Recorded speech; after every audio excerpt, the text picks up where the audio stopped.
Ce qui s'est passé ce lundi est une première judiciaire et politique puisqu'un ancien président de la République a été condamné à de la prison ferme.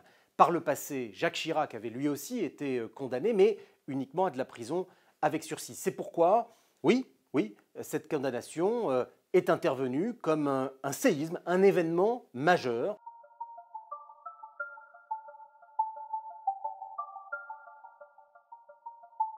Nicolas Sarkozy répète depuis des mois et des mois qu'il n'a pas d'ambition politique, qu'il n'a pas la volonté de revenir dans la compétition électorale. La question de savoir si cette décision de justice vient interrompre sa carrière politique ne se pose peut-être pas en ces termes, parce que Nicolas Sarkozy lui-même a répété maintes fois que ce n'était plus son ambition.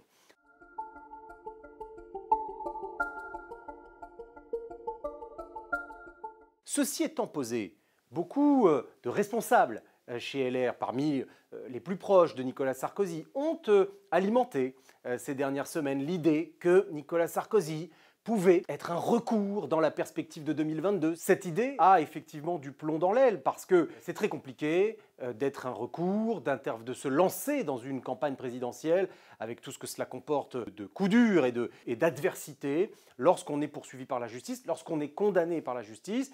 Et il y a dès le 17 mars un nouveau procès qui va s'ouvrir, celui de l'affaire Big Malion, et puis le procès en appel, puisque Nicolas Sarkozy a fait appel concernant l'affaire des écoutes. Au-delà du calendrier judiciaire, il y a eu un événement politique pour Nicolas Sarkozy, c'était en 2016, lorsqu'il s'était à nouveau lancé dans une campagne présidentielle à travers la primaire de la droite.